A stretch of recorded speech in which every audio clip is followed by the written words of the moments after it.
sejahtera. Berjumpa sekali lagi kita. Saya Cikgu Zanaria. Saya Cikgu harap semuanya bersedia untuk belajar. Tajuk kita hari ini adalah pemeliharaan dan pemuliharaan. Okey, topik yang kelima, tak silap Cikgu. Okey, kita teruskan. Cikgu harap semua dah bersedia. Okey, untuk topik ini kita kena tahu maksud dulu. Okey, supaya awak faham apa makna yang ada topik itu tentang apa ya. Okey, pemeliharaan. Okey, maksudnya melindungi, menjaga, mengekalkan keadaan asal yang memang telah terjaga daripada musnah. Okey, yang kedua pula pemuliharaan. Kat sini awak tengok dia punya basic, dia punya words adalah pulih. Bermakna benda yang telah rosak atau diancam kepupusan dibaiki semula, dipulihkan, dikembalikan kepada keadaan yang asal dan elok dan dijaga daripada kemusnahannya. Ada sikit cikgu punya masalah ejaan kat sini, cikgu tak perasan tadi. Okey, tapi awak faham Okey, kat sini ni. Okey, seterusnya pupus, hilang atau telah lenyap dari permukaan bumi ini. Bermakna tak ada langsung dah. Okey, yang keempat, diancam kepupusan.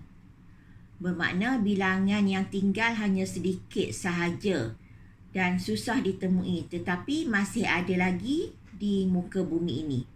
Spesies ini sentiasa terancam oleh pelbagai aktiviti manusia ataupun bencana alam. Seterusnya, okey, ini adalah kepupusan haiwan. Okey, tadi kita dah tahu dah maksud kepupusan ialah lenyap atau sudah tiada lagi spesies tersebut atau haiwan ni di muka bumi.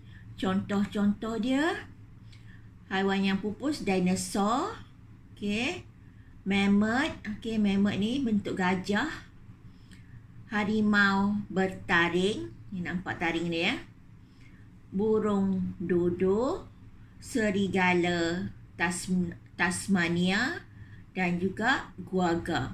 Selalunya dalam paksa dia nak dalam 2 atau 3 saja contoh. Jadi kat sini ada 1, 2, 3, 4, 5, 6. Ada 6, awak boleh ambil dalam 3 pun dah banyak dah. Okey, yang tadi tu haiwan yang telah pupus ya. Sekarang ni kita masuk pula pada haiwan yang terancam. Terancam tadi bermakna bilangan dia tinggal sedikit. Perlu ada pemuliharaan ataupun perlu dibiarkan semula supaya dia banyak balik Jadi selalunya dibiarkan dalam tempat tertentu seperti zoo ataupun dalam hutan simpan lah taman negara ke. Tapi kalau dalam zoo senang jaga sebab senang nak bagi makan, senang perubatan dia. Kalau kat taman negara tempat dia luas sangat, jadi dia terpaksa survive sendiri hidup dia. Jadi contoh haiwan terancam ni harimau. Okay, harimau belang ni hornbill ataupun burung enggang. Ni yang ini ni gajah. Ni ikan paus. Awak boleh tengok ni gigi dia Gigi dia ni kalau sekali je kita kena gigit dengan dia terus putus. Sebabnya gigi dia terlalu tajam. Nampak punya banyak gigi dia. Dan gigi dia ni kalau patah sentiasa tumbuh balik. Itu sebabnya dia kuat.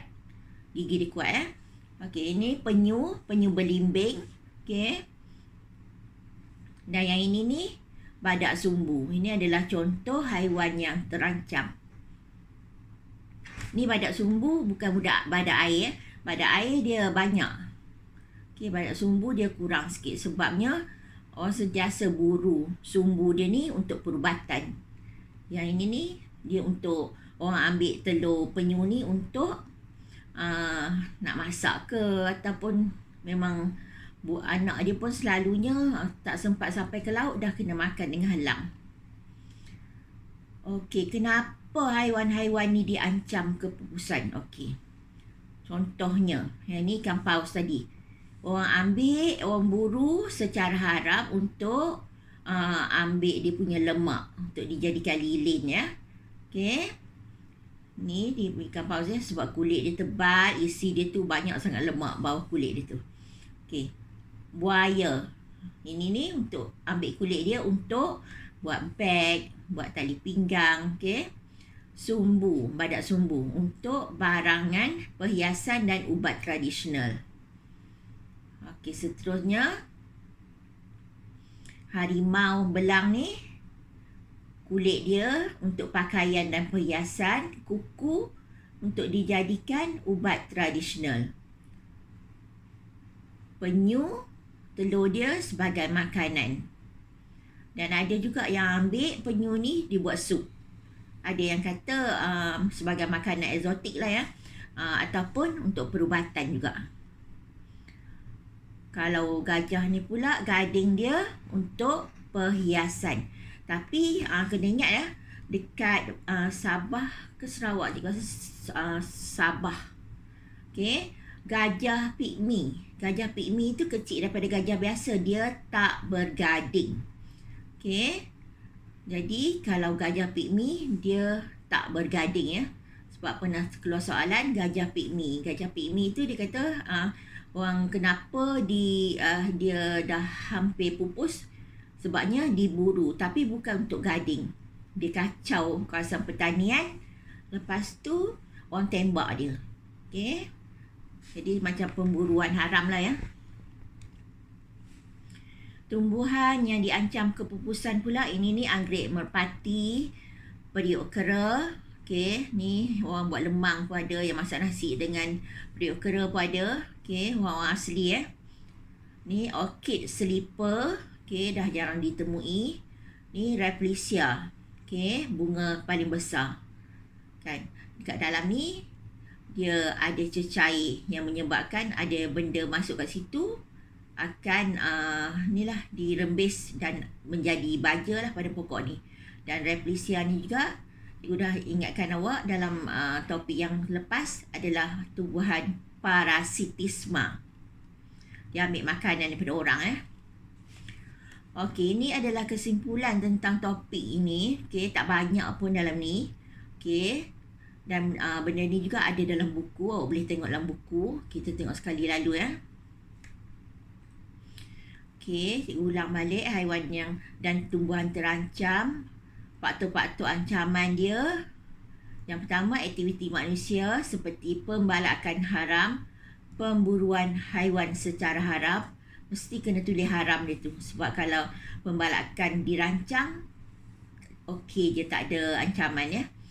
Penerokaan kawasan untuk pertanian, pembangunan, perindustrian dan pelancongan, pembinaan jalan raya, pencemaran air, udara dan tanah. Ini adalah aktiviti yang dibuat oleh manusia yang menyebabkan haiwan dan tumbuhan terancam.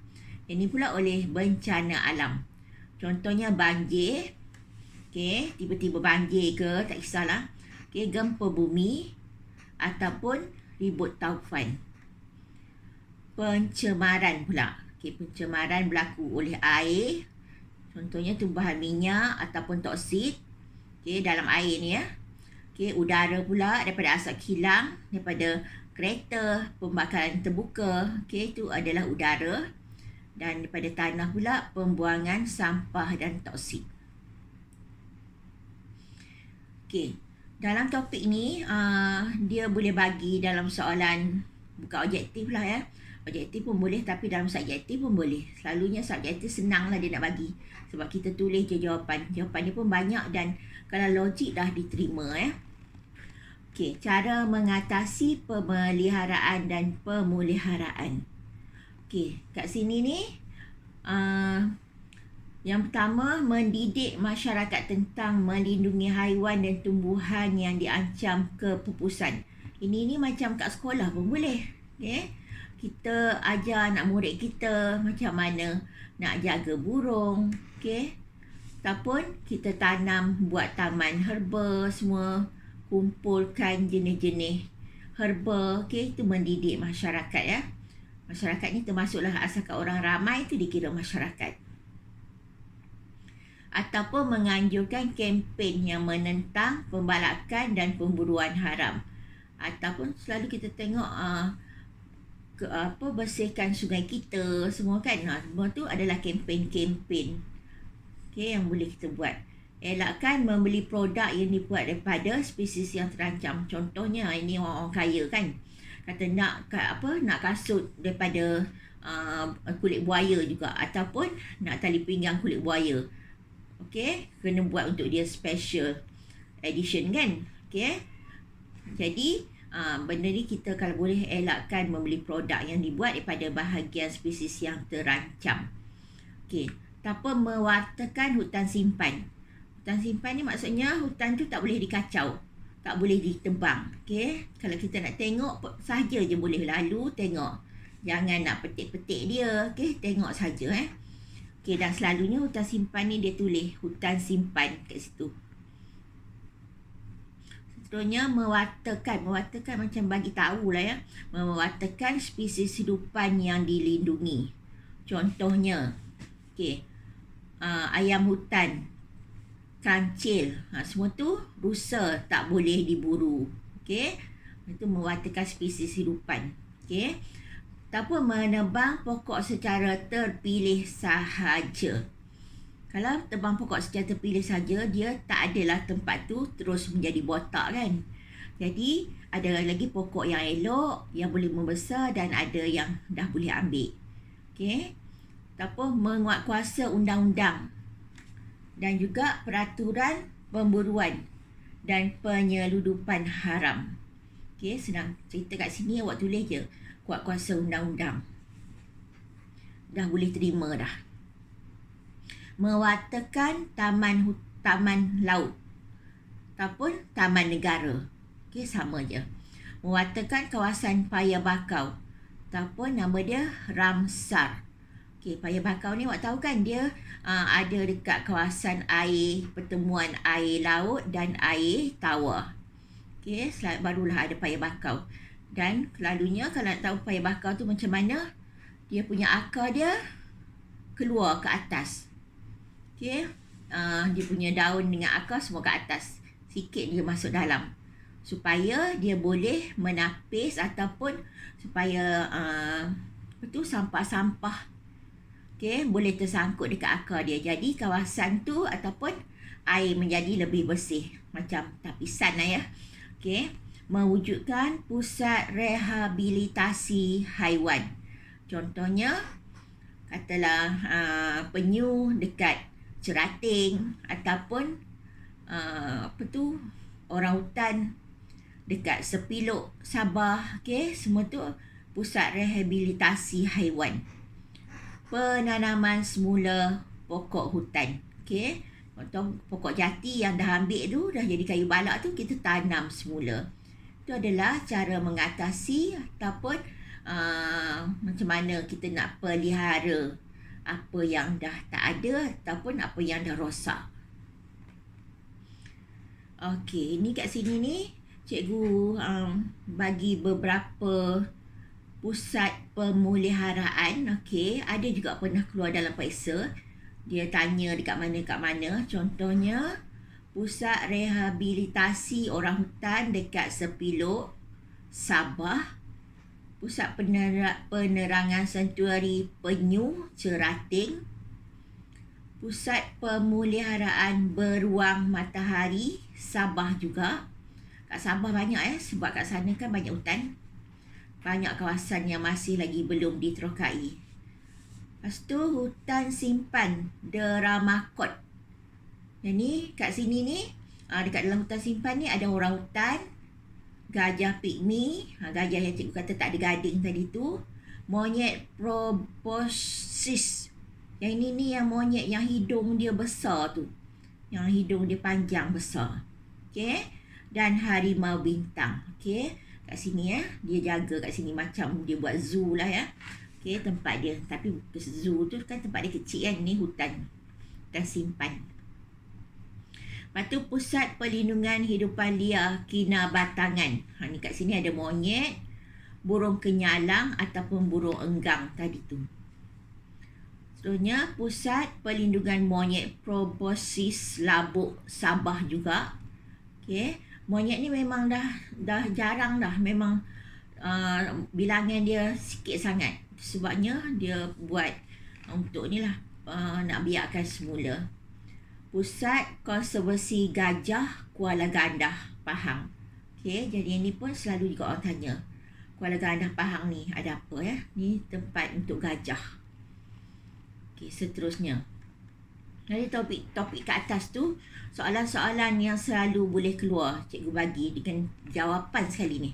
Contohnya, apakah maksud pemeliharaan? Cikgu dah bagi kat sini jawapan dia. Yang kedua, apakah maksud pemuliharaan? Jangan ni tengok betul-betul pemeliharaan dengan pemuliharaan. Apakah maksud haiwan yang pupus? Beri 4 contoh haiwan yang telah pupus. Tengok tu, dia nak 4 contoh. Seterusnya, apakah maksud haiwan terancam? Ada dalam nota kita. Seterusnya, berikan 4 contoh spesies yang terancam. Contoh juga. Okey. Nyatakan 3 faktor ancaman kepupusan. Ada juga kat atas, tengok ni. Pemburuan haram, bencana alam. Okey, semua ni kena tulis, kata pembalakan haram, kena tulis haram dia. Kalau tak haram tu terancam, tak boleh terima. Mengapakah pemeliharaan dan pemuliharaan diperlukan? Okey, ni cara mengatasi, sama dengan kita punya nota kat atas tadi. Berikan contoh mengapa pentingnya untuk menjaga keseimbangan alam untuk haiwan dan tumbuhan. Soalan ni macam susah sikit awak nak faham ya, tapi sebenarnya tak ada apa pun. Okey, kat sini awak boleh tengok. Membuat pembalakan terpilih, maksudnya macam tahun ni dia buat pembalakan atau tebang pokok kat kawasan A. Lepas tu 2-3 tahun lagi kawasan B. Kawasan A dia tanam semula. Okey, itu membuat pembalakan terpilih. Penghutanan semula, perizapan hutan simpan, penubuhan taman laut, penubuhan pusat perlindungan dan pembiakan haiwan. Okey, ni dia kata berikan contoh mengapa pentingnya. Okey, aku dah bagi jawapan sekali ya. Okey, cikgu rasa itu sahaja untuk topik pemeliharaan dan pemuliharaan. Cikgu dah bagi siap dengan contoh dan contoh-contoh soalan. Okey, sekian dulu dari cikgu. Selamat belajar dan jumpa lagi. Bye.